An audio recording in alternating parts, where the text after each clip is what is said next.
Bienvenido, bienvenida a Venta Inteligente, el programa que te ayuda a lograr tus objetivos de venta y aumentar la rentabilidad de tu negocio. Si eres vendedor, directivo de ventas, empresario o emprendedor, prepara papel y bolígrafo porque vamos a darte pautas y consejos prácticos para mejorar tus ventas desde hoy.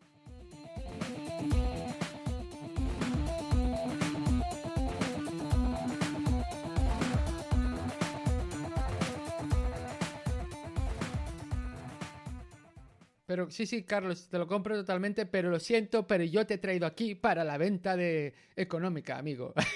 Ah, O bueno, sea vale. que, o sea, Tendré que no. sacrificarme. Sí, Tendré que no, sacrificar. a ver. O sea, no, lo que dices, estoy 100% de acuerdo y creo que es bueno decirlo, ¿no?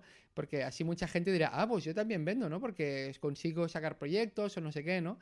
Pero me interesaría ahora que nos centramos, si no te parece mal, en la venta, pues donde hay una transacción económica, porque es que nunca lo había tratado aquí en este podcast, ¿vale? Y Perfecto.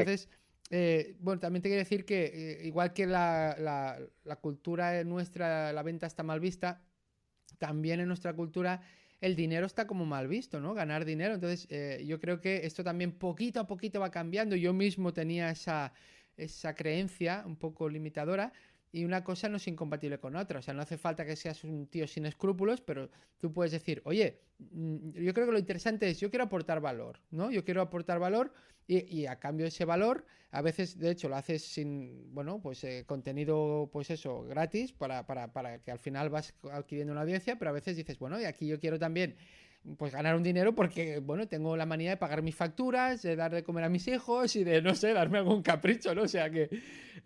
pero bueno, déjame que te haga una pregunta, amigo. Dime. Yo, por ejemplo, últimamente he dado algún taller y tal, y le preguntaba a la gente, o alguna formación les preguntaba, ¿cuál es la herramienta definitiva de la comunicación? Pues ahora te pregunto a ti, ¿cuál es la herramienta definitiva de una persona que vende? Vale. O sea, no, La pregunta es ya sé, complicadísima. es tramposa, vale, lo siento. La pregunta Es es muy, muy tramposilla, trampa. es tramposilla, pero bueno, vamos a jugar a este juego. O sea, si tienes que Vale. elegir una sola cosa, ¿vale? Una. Una sola Sí, cosa. ahí. Mójate, Ujú. amigo. Vale decir aquello también que eso te salva siempre decir el cerebro. ¿El qué? El tener la El, ce- herramienta, la el mejor cerebro. herramienta es el cerebro. A Podríamos ver, concretar un poco más. vale, me explico. Realmente, cualquier herramienta. Mira, yo sí que es cierto que voy a explicar lo del cerebro y luego voy a explicar lo de las herramientas. Venga. Sí es cierto que la venta, como la comunicación, es una relación eminentemente interpersonal.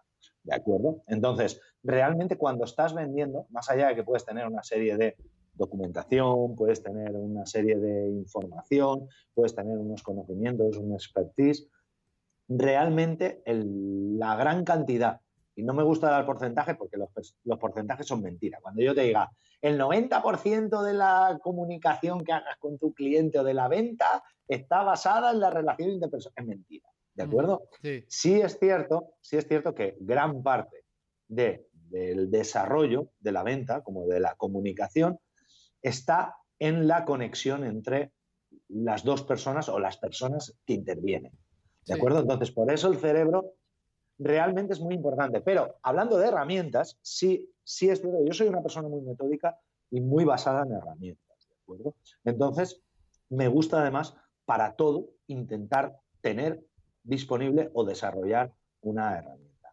Ujú. Y sí es cierto que voy a ser igual de tramposo que tú con la pregunta y voy a ser un poquito más tramposo con la respuesta. Y es que voy a decir que lo importante en sí no es qué herramienta utilizas, sino tener herramientas.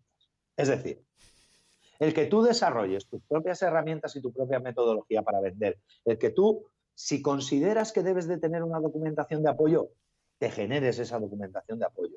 El que si tú consideras que deberías de tener un proceso de ventas diseñado y escrito en un papel en el cual, pues oye, es lo que hablábamos antes, cuando yo diseño un guión, a la gente le llama mucho la atención porque normalmente los diseño en modo flujo de trabajo, es decir, como si fuera un informático y estuviera Sí, desarrollando sí, ahí sí. condicionales y cosas de estas. Y es muy chulo porque, claro, cuando tú le presentas un guión de esa a una persona y le dices, vale, y si la persona le vas a hacer esta pregunta y si responde esto, te vas a ir aquí a esta respuesta. Y si responde lo otro, te vas a ir a esta otra. Y si te dice que no, tal. Y si te dice tal objeción, le tienes que contestar que ya, pero es que todo... Entonces, lo importante en sí no es pues, el papel, el bolígrafo, los posits. Yo, si venís a mis clases o si vienes a mi casa está llena de posits, Sí. porque yo todo lo hago tipo brainstorming y lo hago todo con posits, que es la herramienta más flexible, ¿de acuerdo? Pero al final, el tener una herramienta o el desarrollar una herramienta, la que tú creas que te va a hacer poder hacer más reproducible la venta, es lo importante. Es decir, lo importante en venta, por así decirlo, no es llegar y vender una vez, no es tener esa chispa de genialidad que consigue que una vez alguien te haga caso. Lo importante es ventas y eso es lo que diferencia a un buen vendedor de uno malo.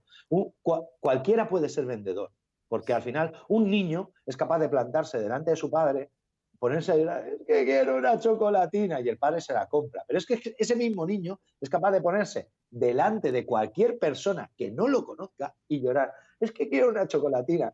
Me hace gracia porque muchas veces pongo el ejemplo siempre en las clases de la cara de perro triste. ¿A quién no le ha pasado que un perro se le ha puesto delante, ha bajado las orejas, ha bajado los ojos, le ha puesto la cara de perro triste Sí. y le has tenido que dar algo de comer? Vale, pues eso también es vender. Y eso lo sabe hacer un perro. Un perro no es consciente y lo tiene depurado. Pero cada vez lo practica y lo desarrolla mejor para hasta conseguir acertar siempre. Bueno, esa es la gracia de un vendedor. El vendedor normalmente no es el que vende una vez, es el que consigue vender en la mayoría de los casos y de forma más reproducible. El que fideliza, ¿no? No, pero no el que fideliza, el que tiene una metodología más desarrollada y más depurada, una técnica más depurada. Vale, pues bien, ha salido airoso de mi pregunta trampa. Yo, por ejemplo, en estas formaciones o talleres que he dado, les decía que al comunicar, para mí la herramienta, bueno, y para mucha gente, la herramienta definitiva son las historias, las narrativas, los relatos, o sea, y les explico un poco el por qué, ¿no? Y es porque creo que en muchos, digamos, ambientes más formales, por ejemplo, corporativo, las historias se ningunean. Y cuando les recuperan el protagonismo que tienen en el resto de nuestras vidas, pues funciona. Pero bueno, que en el fondo no deja de ser algo subjetivo, ¿no? Bueno, ya que has mencionado lo de la metodología, bueno, espérate, lo de la metodología te lo pregunto luego, porque ahora con lo de las historias, ¿qué papel juegan las historias cuando hay un proceso de venta? ¿Te gusta usar historias como vendedor o animas a la gente a que use historias? A ver, normalmente cualquier comunicación interpersonal tiene una historia detrás. Y eso es una de las cosas que hay veces que, y ahí ahora es cuando meto la púa y cuando tú dices, Carlos, eso no tenías que haberlo dicho en el presentástico. Pero yo muchas veces en charlas y en cursos que doy, lo que le digo a la gente es que contar historias no es contar batallitas. O sea, perdón, crear historias no es contar batallitas. Una cosa es que yo sea de contar cuentos, de contar batallitas. Y otra cosa es que yo, con la información que hay, sea capaz de generar una historia. Eso es lo que se crea cuando estás vendiendo. Y por cogerle un poco la idea que hablábamos antes, cuando tú sales una noche y sales con tu amigo y te pones a hablar con una chica y le estás diciendo, oye, mira, amigo, no sé qué, estás creando una historia alrededor de una serie de elementos, ¿de acuerdo? Entonces, al final la venta todo es historia, porque siempre estamos construyendo un relato conceptual, porque no, el cliente, bueno, hay momentos en la venta en la que sí dejamos tocar el género, tocar el producto. Cuando vas a una tienda, te dicen que te pruebes el jersey, te pruebes la camisa, pero siempre queda mucho mejor cuando luego te dicen, ¿y para qué la vas a usar? Y tú dices, ay, pues no, es que había pensado, pues mira, esta camisa te iría muy bien si un día tienes una boda, te la pones con una chaqueta que sea así, color pastel, no sé cuánto, tal. Entonces, te está generando todo un contexto, te está generando una historia que tú estás conceptualmente desarrollando en tu cabeza, aunque no quieras, y estás desarrollándola, ya estás imaginándote en ese evento, con esa chaqueta, con esa camisa puesta, a quién vas a ver, cómo vas a entrar por la puerta y te estás montando tu propia película. Vale. Esa es la gracia de la venta. Vale. O sea, de alguna manera me has dicho que contar batallitas o anécdotas no es tan importante, aunque supongo que se hará, ¿no? Supongo que De se vez en hará. cuando, Porque obviamente. a veces puedes contar igual, pues mira, hace 2 días un cliente tal, ¿no? Con ese Claro. producto, ¿no? Eso se puede hacer, supongo, ¿no? Eso se debe hacer, Sí, ¿no? sí. A ver, una Pero me ha cosa es gustado, dime. digo que una cosa es que yo utilice ese elemento, esa batallita, la utilice como un elemento más dentro de la narrativa. Es decir, dentro de la contextualización de la historia. Sí, vale. Que yo cuente esa historia sobre ese cliente de un producto que no tiene nada que ver con el que yo estoy vendiendo en ese momento, pues es como si tú te vas a vender un curso de, pues eso, de humor en público o de cómo el humor va a ayudar a desarrollar un equipo de trabajo. Y tú vas y estás hablando de eso y le dices, pues mira, precisamente estaba hablando el otro día con un compañero y estábamos hablando de las ventajas de la PNL. No, eso no tiene sentido. No está integrado dentro de la narrativa de la historia. No lo estás contextualizando. Ahora, si dices, pues mira, acudí a un curso de PNL en la que resulta que el tío que nos daba la clase nos decía lo importante que era el humor para crear en el subconsciente, tal. Eso sí lo estás contextualizando, eso sí lo puedes contar. Ajá. Porque al final no es una batallita, es un elemento que construye la narrativa. Pero escúchame, Carlos, porque me ha gustado mucho esto de que no es tan importante contar la anécdota, que también se puede usar para esa narrativa, que construye. O sea, un buen vendedor o vendedora debe construir una narrativa donde entiendo que el cliente o la clienta son protagonistas, ¿no? Pues esto te irá bien. Exacto, pero estarás de acuerdo conmigo, o al menos yo como cliente, muchas veces, o eso no lo he visto, o está muy mal hecho, ¿no? Claro, es que esa es la diferencia entre un gran vendedor y un vendedor mediocre, que entiéndase mediocre como de la media, ¿de acuerdo? Sí. Es decir, hay vendedores que están dentro de la media, luego es que hay muchísimas cosas conceptuales detrás, pero por ejemplo hay productos que realmente no requieren un vendedor, sino requieren un presentador de características.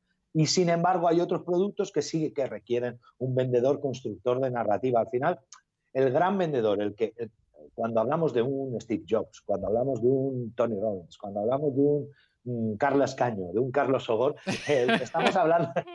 ¿Has visto qué bien lo integro en la narrativa? Es que soy un vendedor nato. Sí, bueno, sí. Pues la idea es que al final un vendedor, un poco retomando lo que decías antes, es un gran guionista, es un gran constructor de historias. ¿Sabes un poco como pasaba en la Edad Media, en la que decían que el buen juglar no era el que repetía la misma historia siempre, sino el que cada vez construía la historia o la desarrollaba de una forma distinta en torno a su audiencia para hacerlos lo más involucrados posible? Porque al final es lo que hace un hacía vendedor. lo que has dicho al principio, que es la base de la comunicación persuasiva, que es adáptate. Entra en www.ventainteligente.com y descubre más contenido sobre ventas. Y no olvides visitar nuestros cursos y los servicios que ponemos a tu disposición para mejorar tus ventas desde hoy.